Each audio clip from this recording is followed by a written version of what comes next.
राजस्थान का जीके है, उसमें हम कौन सी बुक्स पास में रख सकते हैं? तो छठी, सातवीं, आठवीं की तीनों नई किताबें आई है हमारा राजस्थान। 9वीं क्लास में राजस्थान का स्वतंत्रता आंदोलन चलता है और 10वीं में राजस्थान का इतिहास संस्कृति है। 11वीं में राजस्थान अध्ययन चलती थी, तीसरी और चौथी भाग। ये 7 किताबें हैं। इन 7 किताबों से मोटा मोटा आपका 90% पेपर आ जाता है। तो आपके पास में कोई नोट्स है या कोई गाइड है या फिर जो भी है, तो नोट्स या गाइड में से एक जो भी है उसके साथ साथ मुझे लगता है आपको इनको साथ में पढ़ना चाहिए। जैसे मान लो आपने राजस्थान का एकीकरण पढ़ा, एकीकरण पढ़ने के बाद अब इन 4 और 3 7 किताबों में से देख लो कहाँ का एकीकरण है, उस एकीकरण को वहां से पढ़ लो। पढ़ने के बाद में आपको लगेगा कि ये 4 फैक्ट्स नए हैं तो अपने नोट्स में ऐड कर दो, या आपकी जो भी आपके पास में कोई गाइड है तो उसमें ऐड कर दो। तो राजस्थान का जीके यहाँ बहुत बढ़िया हो जाएगा आपका। और राजस्थान का जीके आप देखिए सीधा सीधा 100 नंबर का है, 100 नंबर का राजस्थान का जीके है। तो ये 100 का यही कवर हो जाता है, ढंग से कवर हो जाता है। इसके साथ में आपको लगता है कि सर ये राजस्थान अध्ययन हो गई, जैसे मान लो नोट्स में आपने ऐड कर दी बढ़िया तरीके से, उसके बाद आपको थोड़ा और एडवांस जाना है, तो मुझे लगता है जैसे राजस्थान का इतिहास संस्कृति परंपरा जैन साहब और माली की किताब है हिंदी ग्रंथ अकादमी की, इतिहास के लिए भूगोल के लिए हरिमोहन सक्सेना को, और पॉलिटिकल साइंस जनक सिंह मीणा, तीनों हिंदी ग्रंथ अकादमी की पुस्तकें हैं। मेरी शर्त ये है कि जब नोट्स बढ़िया पढ़ लेते हो तो उसके साथ में ये पढ़ लो, ये हो गया उसके बाद में आप उसको है वो ले सकते हो, इसको आप तीसरे फेज पे लो आप। इससे क्या होगा, इससे एडिशन होता रहेगा और आपको बहुत मजा आने वाला है। नहीं तो क्या है, अगर जैसे कंप्लीट नोट्स पढ़े, नोट्स के बाद अलावा कुछ जैसे नहीं पढ़ा, हालांकि होता कुछ भी नहीं है, सिलेक्शन फिर भी हो जाता है, लेकिन एक कहीं अंदर से कहीं न कहीं रहता है कि दिक्कत वाली बात है। अब मैं ये कहूंगा कि परीक्षा जब आ जाती है और लास्ट के जो 5-6 महीने बचते हैं, तो उन लास्ट के 4-5 महीनों में फिर आपके पास एक वन सोर्स होना चाहिए जिसको आप मल्टीपल रिवीजन कर सको। उस समय आपको ये 3-3 किताबें नहीं देखनी है, मतलब इन किताबों को ऐसा करना, जैसे मैंने कहा नोट्स पढ़ के आपने इसको साथ में जैसे जैसे टॉपिक पढ़ा यहां से खोला, यहां से पढ़ा, एडिंग कर दी। अब वापस इन किताबों को देखने की आपको जरूरत नहीं पड़ेगी। फिर क्या करना, फिर उसके बाद ये देखना है। अब इसमें भी कोई नई नई बातें आती तो आप नोट्स में ऐड कर सकते हो। लास्ट में मूल स्रोत नोट्स ही रहेगा, तो उसको क्या है कि मल्टीपल टाइम आराम से आप रिवीजन कर पाओगे। अंदर से कॉन्फिडेंस भी रहेगा कि मैंने किताबों की भी एडिंग कर ली है और मैंने हिंदी ग्रंथ अकादमी की भी एडिंग कर ली है। उसके बाद में क्वेश्चन बाहर भी नहीं जा पाते, 2-4% नोट से बाहर जाने वाले थे वो भी आ जाते हैं, कॉन्फिडेंस भी आ जाता है और बार बार उसको पढ़ लोगे। तो ये जो एडिंग वेडिंग वाला जो काम है ना, ये आप परीक्षा से 5-6 महीने पहले तक पूरा कर लो। अगर ये नहीं कर पाते वेडिंग, बाद में आप अब परीक्षा आई है, आ गई है, 4 महीने रहे और आपने अब वेडिंग शुरू करी है, ऐसी गलती मत करना। अगर आपने ऐसी गलती कर ली तो सीधा सीधा परिणाम ये है कि प्रॉपर रिवीजन नहीं हो जाएगा और आप वो भटक जाओगे। इसके साथ साथ देखो ये बातें हो गई। फिर आपको अगर प्रैक्टिस का था तो मैंने आपको बताया था कि अपनी किताब है 6ठी से 12वीं तक की, और मैंने इसकी एक पीडीएफ भी डाल रखी है जिसमें 6ठी से 12वीं तक की ये जो किताबें थी ना, ये किताबें जो अभी अपन ने देखी, इन सारी किताबों के, इन 7 किताबों के इतिहास, भूगोल, संस्कृति, पॉलिटी, इन सब की लाइन टू लाइन बढ़िया तरीके से क्वेश्चन करके आंसर व्याख्याएं करके हमने दे दिए। आप इससे बहुत अच्छे से प्रैक्टिस कर सकते हैं। इन 7 किताबों की प्रैक्टिस आपके इसमें हो जाएगी। तो संपूर्ण सार संग्रह है और इसमें सत्य, असत्य, सुमेलित, कूट सारा आ जाता है।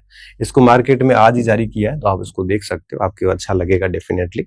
और साथ में ये राजस्थान इतिहास की अपनी किताब है, मन हो तो देख लेना, वो जरूरी वाली पॉइंट नहीं है।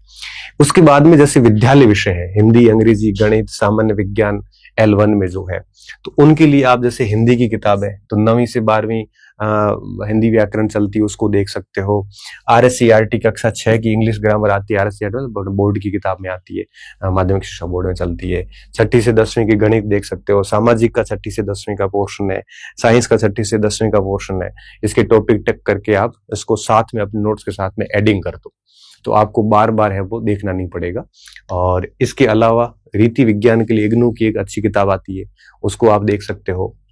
मनोविज्ञान के लिए 11वीं और 12वीं की ये 2-4 किताबें आती है, इसको देखा जा सकता है, पढ़ा जा सकता है। आईसीटी के लिए कक्षा 9 की किताब आती है, कंसेप्ट ऑफ इंफॉर्मेशन टेक्नोलॉजी, इसको पढ़ा जा सकता है।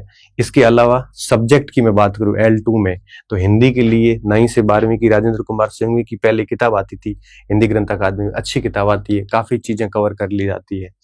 साइंस एंड मैथ के लिए 6ठी से 12वीं की किताबों में से आप अपने सिलेबस के अनुसार उसको पढ़ लो। ये बात सोशल साइंस में आती 6ठी से 12वीं तक की किताबों की। तो आपको मोस्टली मैं तो सिर्फ यही कह रहा था कि पूरा जो ध्यान है ये माध्यमिक शिक्षा बोर्ड पे देना है। 80-90% पेपर यहाँ पे रहता है, इसलिए आप मार्केट की बड़ी किताबों ग्रंथों में नहीं फंसना है। आपको सिर्फ अपना एक गाइड है तो गाइड, या नोट्स है तो नोट्स ले लो, उसको बहुत अच्छे से पढ़ो। उसके बाद में पहली जो एडिंग होगी आपकी वो तो करना 6ठी से 12वीं तक की जो मैंने 7 किताबें बताई उसकी एडिंग कर लो। एडिंग मतलब उसको पढ़ लो साथ साथ में, उसमें जो भी पॉइंट आपके काम के हैं, आपको लगता है अपने कंटेंट में नहीं थे, वहां पे उसको चिट लगा के ऐड कर दो, वो हो जाता है बढ़िया। उसके बाद 1-2 बार रिविजन कर लो। उसके बाद आपको हिंदी ग्रंथ अकादमी की जो मैंने बुक्स बताई थी वो आप पढ़ सकते हो। फिर अपने जो विद्यालय विषय की बात आएगी तो विद्यालय विषय के अपने जो नोट्स है उसके साथ में मैंने जो ये बुक्स बताई आपको 6ठी से 12वीं वाली किताबें, इन किताबों को साथ में उसके एडिंग कर सकते हो। तो इस तरह से अभी आप कर सकते हो, और ये सारा काम 6 महीने पहले तक कर लो, और ये मुझे लगता है कि सारा काम 5-6 महीने का ही है। तो आप इजीली अपना सिलेक्शन करवा सकते हो, और अपना शेड्यूल ऐसा रखो कि सुबह से लेकर शाम तक खुद खूब बिजी रखो खुद को।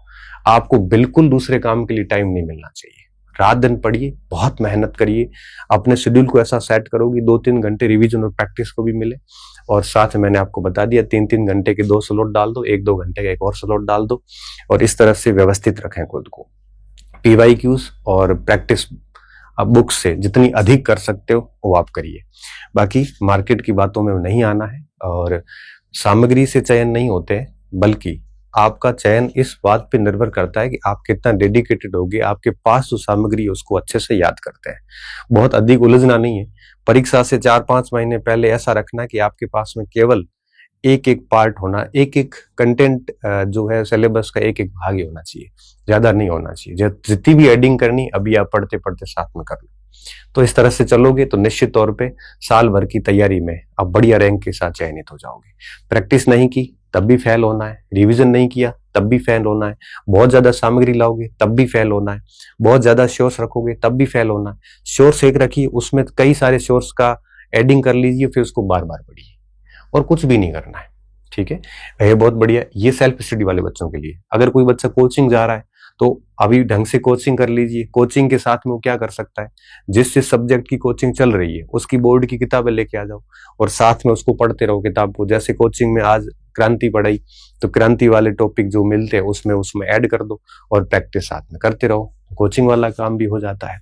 तो इस तरह से चलोगे तो L1 L2 इजीली आप कर लोगे। अगर आप अस्त व्यस्त हो गए, उलझ गए, तो फिर रिजल्ट है वो बहुत मुश्किल से मिलते हैं।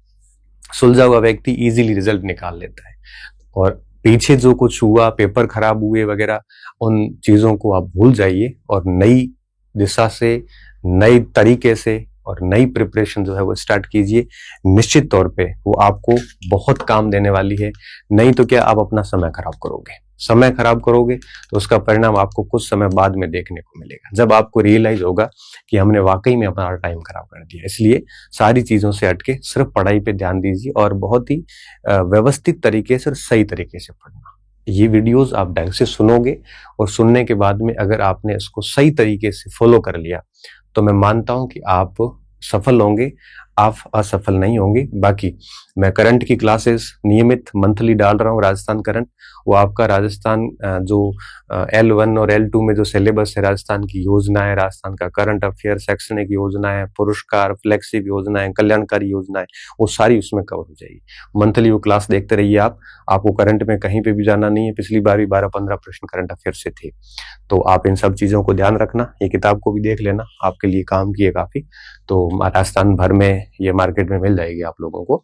तो बहुत बहुत धन्यवाद विद्यार्थियों। अच्छे रहिए, मस्त रहिए, और इस तरीके से पढ़िए। और इससे बेस्ट तरीका आपके पास में है तो फिर आप उस तरीके को अपनाइए जो आपको बेस्ट लगता है। बट मेरी मूल बातें जो आप ध्यान रखना।